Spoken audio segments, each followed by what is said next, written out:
வணக்கம். இந்த திமுகவுடைய மகளிரணி மாநாடு இதை பற்றி நம்ம பேசலாமா அப்படின்னு இருக்கும்போது, இங்கே சென்னையில் நடந்த போராட்டம் தான் நமக்கு பெரிய விஷயமா இருந்தது. இருந்தாலும் கனிமொழி கருணாநிதி அவர்கள் பேசிய குறிப்பிட்ட சில விஷயங்களை பற்றி நான் உங்களோட பகிர்ந்துக்க விரும்புகிறேன். அதில் என்னென்னா, ரொம்ப அழகாக பேசியிருப்பாங்க கனிமொழி கருணாநிதி. ஏன் அப்படின்னா, அவங்க ஏற்கனவே பூரண மது ஒழிப்பு கொண்டு வருவோம் நாங்கள் ஆட்சிக்கு வந்தா அப்படின்னு சொல்லி தேர்தல் வாக்குறுதி கொடுத்துருந்தாங்க. எப்போ அப்படின்னா 2016 2021 வரைக்கும். ஆனால் அன்ஃபார்ச்சுனேட்டாக திமுக தோற்று போச்சு. இதை ஒரு பத்திரிகையாளர் கேட்குறாரு, நீங்கள் இந்த மாதிரி பூரண மது ஒழிப்பு கொண்டு வருவேன்னு சொன்னீங்களே 2016 தேர்தல் வாக்குறுதியா, இப்போ 2021 ஆட்சிக்கு வந்துட்டீங்களே, ஏன் இப்போ பூரண மது ஒழிப்பு கொண்டு வரலாம்ல தமிழ்நாட்டில்னு கேட்கும்போது கனிமொழி கருணாநிதி என்ன சொல்கிறாங்க அப்படின்னா, நாங்கள் 2016 சொன்னோம், அப்போ நீங்கள் எங்களை ஜெயிக்க வச்சிங்களா? ஜெயிக்க வைக்கல. அதனால் நாங்கள் 2021 ஜெயிச்சு வந்ததுக்கப்புறம் 2021 நாங்கள் பூரண மதுவிலக்கு கொண்டு வருவோம்னு சொல்லலையே, நாங்கள் எப்படி கொண்டு வர்றது அப்படின்னு தன்னுடைய சாதுரியமான பதிலால் இந்த பத்திரிகையாளரை கையாள்வதில் கனிமொழி கருணாநிதி ரொம்ப திறமை வாய்ந்தவங்க. என்னதான் சாதுரியம் இருந்தாலும் பூரண மதுவிலக்கு கொண்டு வருவேன்னு சொல்லி தேர்தல் வாக்குறுதி கொடுத்துட்டு அதை கொண்டு வர முடியுமான்னு சொல்லி யோசிச்சாங்களா கனிமொழி கருணாநிதி அவர்கள்? இல்லை. இப்போ அதே மாதிரியான விஷயந்தான் இன்னைக்கு திருப்பூர் மகளிர் அணி மாநாட்டில் நடந்த விஷயத்த, இப்போ அதே மாதிரியான விஷயத்தை தான் இன்னைக்கு திருப்பூர் மகளிர் அணி மாநாட்டில் கனிமொழி கருணாநிதி அவர்கள் பேசியிருக்காங்க. அவங்க பேசின ஒரு சில விஷயத்த நான் குறிப்பிட்டு காட்டலான்னு நினைக்கிறேன். பாருங்க. 47% வேலைக்கு போகும் பெண்கள் உள்ள மாநிலம் தமிழ்நாடு. ஏனென்றால் அடிப்படை கல்வி தமிழ்நாட்டில் பெண்கள் அதிகமாக கற்றுக்குறாங்க அப்படின்னு சொல்லி நான் கேட்குறேன், பெண்கள் கல்வி கற்கிறதுக்கும் அதிகமாக வேலைக்கு போகிறதுக்கும் திமுகவிற்கும் என்ன சம்மந்தம்?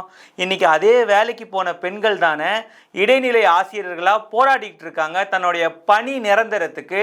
அப்போ எங்கே போனீங்க திரு கனிமொழி கருணாநிதி அவர்களே? அதுக்கும் உங்களுக்கும் சம்மந்தம் இல்லையா? அவங்க படித்ததுனால தானே ஆசிரியரானாங்க, ஆசிரியரானால் தானே வேலைக்கு போகிறாங்க. அப்போ அவங்க வேலைக்கு போகும்போது அவங்க வேலையை நிரந்தரம் பண்ணலையே. இங்கே 47% வேலைக்கு போகும் மாநிலம் தமிழ்நாடுன்னு வாய் கூசாமல் பேசுகிறீங்களே எப்படி?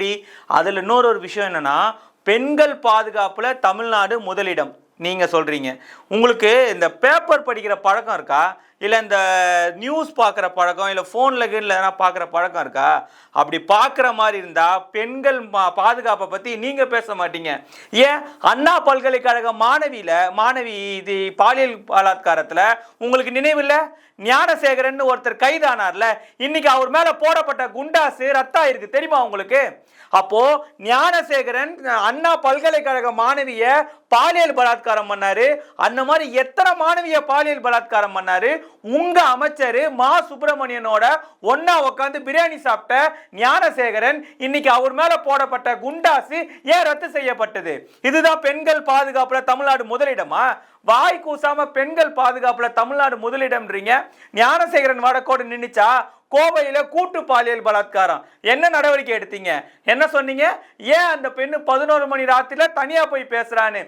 யார் எப்போ தனியா பேசினாலும் பாதுகாப்பு கொடுக்க வேண்டியது தமிழ்நாடோடைய கடமை இல்லையா? சட்டம் ஒழுங்கு பிரச்சனை இல்லையா? நீங்க பேசுறீங்க பெண்கள் பாதுகாப்பை பத்தி. ஏன் உங்க விழுப்புரம் மாவட்டத்தை சேர்ந்த திருவக்கரை பாஸ்கரன் அவர்கள் ஒரு பெண்ணை 6 மாத காலம் மிரட்டி பாலியல் வன்கொடுமை செஞ்சாரு. அப்போ எங்க போனீங்க? அவர் மேல புகார் கொடுக்கப்பட்டோம். 6 மாத காலம் பாஸ்கரனை கைது பண்ண முடியாம இருந்த காவல்துறை இதே உதயநிதியோட பிறந்த நாளுக்கு ரத்த தான முகாம்ல எம்எல்ஏ லக்ஷ்மணன் கூட ரொம்ப நெருக்கமா நின்னாரு ஒன்றிய செயலாளர் பாஸ்கரன், திமுகவை சேர்ந்த ஒன்றிய செயலாளர் பாஸ்கரன். அப்போ எங்க போச்சு இந்த சட்டம் ஒழுங்கு? ஏன் அவங்க பெண் இல்லையா? கணவனை இழந்த பெண்ணை திமுகவை சேர்ந்த வட்ட செயலாளர் பாஸ்கரன் பாலியல் அத்துமீறல் பண்ணாரு. அப்போ எங்க போச்சு பெண்கள் பாதுகாப்புல தமிழ்நாடு முதலிடம்? இந்த மாதிரி 1-2 கோடிட்டு காட்டுறதுக்கு இதே விஷயத்துல திண்டிவனத்துல பள்ளி மாணவி 10ஆம் வகுப்பு படிக்கக்கூடிய பள்ளி மாணவிய அன்றைக்கு ரோந்து பணியில இருந்த காவலர் பாலியல் பலாத்காரம் பண்ணாரு. அப்போ எங்க போச்சு பெண்கள் பாதுகாப்புல தமிழ்நாடு முதலிடம்? இது மட்டுமா? திருவண்ணாமலையில சித்தியும் மகளையும் சேர்த்து ஒரு காவல்துறை அதிகாரி பாலியல் பலாத்காரம் பண்ணாரு. அப்போ எங்க போச்சு தமிழ்நாடு பெண்கள் பாதுகாப்புல முதலிடம்? இந்த மாதிரி கோடிட்டு காட்டணும்னா பெண்கள் பாதுகாப்புல தமிழ்நாடு அரசாங்கம் எந்த அளவுக்கு கோட்டை விட்டது தெரியுமா? ஏன் இது உங்களுக்கு தெரியாதா? நீங்க நடத்தின மேடையில இப்போ ஆட்சியோட இறுதி கட்டத்தை நெருக்கும் போது மகளிரணி மாநாடு, இதே ஆட்சிக்கு வந்த புதுசுல ஒரு மகளிரணி மாநாடு நடத்துனீங்க தெரியுமா? விருகம்பாக்கத்துல காவல்துறை உடுப்புல இருந்த, காவல்துறை பணியில அவங்க வேலை செஞ்சுக்கிட்டு இருக்காங்க.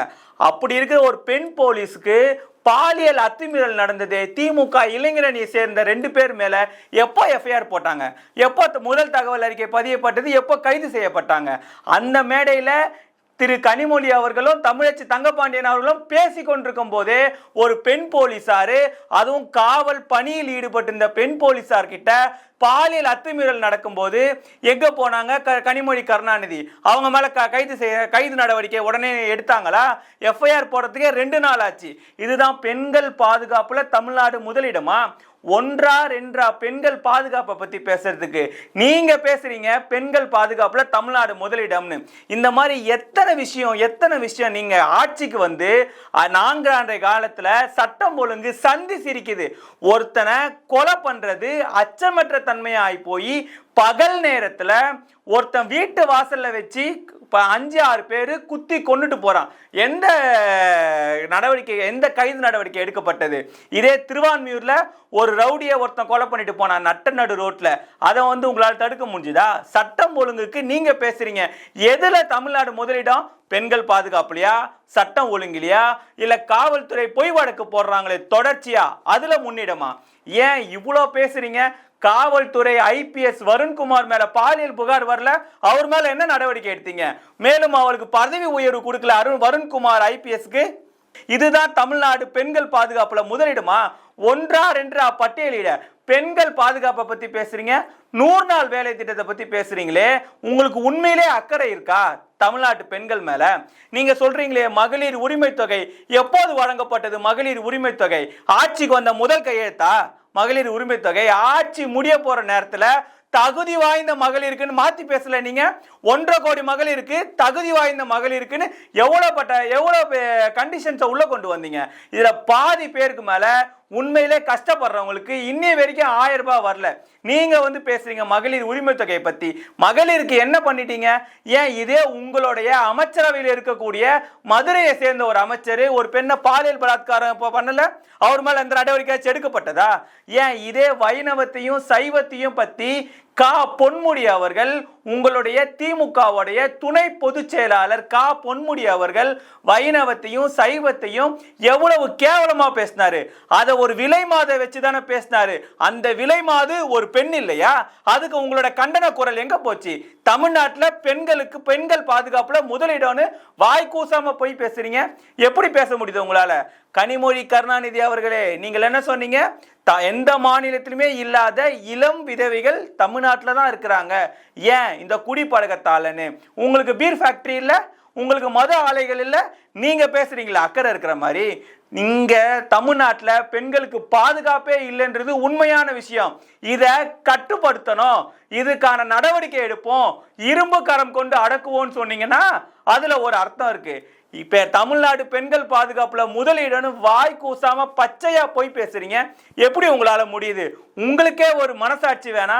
போய் பேசலாம், ஆனா ஏக்கர் கணக்கெல்லாம் பேசக்கூடாது. இந்த அளவுக்கு பேசக்கூடிய நீங்க ஏன் நீங்க பெண்கள் பாதுகாப்புல கோட்டை விடுறீங்க? மற்ற ஆட்சியை குறை சொல்றீங்கல்ல, உங்க ஆட்சியில பெண்களுக்கு பிரத்யேகமா என்ன முக்கியத்துவம் கொடுத்தீங்க? என்ன பண்ணீங்க? பெண்கள் பாதுகாப்புக்கு என்னென்ன விஷயங்கள் நடைமுறை செய்யப்பட்டது? எதுவுமே கிடையாது.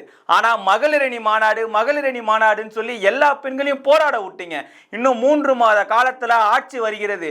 எப்படி நீங்க இந்த பெண்கள் ஓட்டை வாங்கணும்னு சொல்லி எதிர்பார்க்கறீங்களே தவிர பெண்கள் அக்கறையில உண்மையிலே பெண்கள் மேல உண்மையிலே உங்களுக்கு அக்கறை இருந்தா நீங்க பெண்களுக்கான விஷயத்துல பல முன்னெடுப்புகள் பண்ணிருக்கலாம்.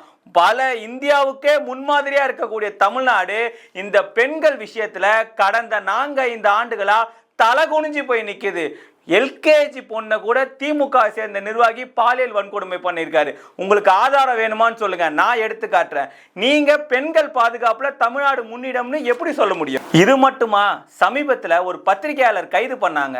பத்திரிகையாளரை கைது பண்ணி அந்த உணவுல ஸ்லோ பாய்சன் வச்சு அவருடைய ரத்தத்துல இன்ஃபெக்ஷன் ஏற்படுத்தியிருக்கு தமிழக காவல்துறை.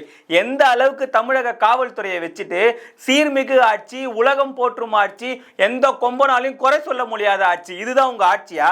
உங்க ஆட்சியை எதிர்த்து பேசினா கைது பண்ணுவீங்க. கைது பண்ணி ஒரு பத்திரிகையாளருக்கு உணவுல சோப் பாய்சன் வச்சு அவருடைய ரத்தத்துல ஒரு பாக்டீரியாவை உண்டு பண்ணியிருக்கீங்கன்னா எந்த அளவுக்கு ஒரு குரோதமான ஆட்சி நடத்துறீங்க? நீங்க பேசுறீங்க சட்டம் ஒழுங்கு தமிழ்நாட்டில் நல்லா இருக்குன்னு. இதுதான் உங்க சட்டம் ஒழுங்கா? ஒருத்தர் மேல குண்டாஸ் போடுறீங்க. விவசாயிகள் மேல போடப்படுகின்ற குண்டாஸ் பாலியல் குற்றம் செய்யற ஞானசேகரன் மேல போடப்படல. இதுக்கெல்லாம் உங்ககிட்ட பதில் இருக்கா? நீங்க பேசுறீங்க அநியாயமா பத்திரிகையாளர்களையும் சாமான்களையும் டிட்டு போட்டவனையும் யூடியூப்ல பேசுறவனையும் கைது பண்ணி அவன் மேல குண்டாஸ் போட்டு அவனுக்கு உணவுல ஸ்லோ பாய்சன் வச்சு சிறையில கொஞ்ச நெஞ்ச அக்குறும்பு பண்ணக்கூடியவங்களா நீங்க என்னன்னா பெண்கள் பாதுகாப்புல தமிழ்நாடு முதலிடம், சட்டம் ஒழுங்குல தமிழ்நாடு முதலிடம்னு வாய் கூசாம போய் பேசிக்கிட்டு இருக்கீங்க. இதே மாதிரி தமிழ்நாடு மக்கள் உங்களை கவனிச்சுக்கிட்டே தான் இருக்காங்க. பெண்கள் பாதுகாப்புல மட்டும் இல்ல, இன்னைக்கு வீதியில இறங்கி போராடுறாங்க தமிழ்நாடு மக்கள். தூய்மை பணியாளர்கள் போராடுறாங்க, செவிலியர் போராடுறாங்க, அறநிலையத்துறை ஊழியர்கள் போராடுறாங்க, இடைநிலை ஆசிரியர்கள் போராடுறாங்க. எத்தனை போராட்டங்கள் தமிழ்நாட்டில் வெடிச்சுக்கிட்டு இருக்கு. இன்று 3 மாத காலம் உங்களுடைய ஆட்சி அது அஸ்தமனமாக போகுது. இதுக்கப்புறம் உதயசூரியன் உதிக்கிறது மட்டும் இல்ல, உதயசூரியன்ற கட்சியே இல்லாம போக போகுது. நீங்க பார்த்துக்கிட்டே இருங்க. இந்த அளவுக்கு ஏமாத்தி பொய் பேசி மக்களிட வாக்கு வாங்கணும்னு நினைக்கிற உங்க எண்ணம் 2026 பலிக்காதுன்றத உங்களுக்கு உறுதியா சொல்லிக்க விரும்புறேன். மக்களிடம் நாம் வைக்கக்கூடிய கருத்துக்களை முன்வைத்து இனியும் திமுக இந்த மக்கள் மீது காட்டக்கூடிய ஈவு இரக்கமற்ற இந்த ஆட்சியை அப்புறப்படுத்துவோம், புறக்கணிப்போம். காணொளி வாயிலாக மக்கள் நல்ல முடிவை எடுப்பார்கள். 2026 இந்த திமுகவுக்கு நல்ல பாடம் புகட்டுவார்கள் என்ற நம்பிக்கையுடன் நிறைவு செய்கிறேன். நன்றி, வணக்கம்.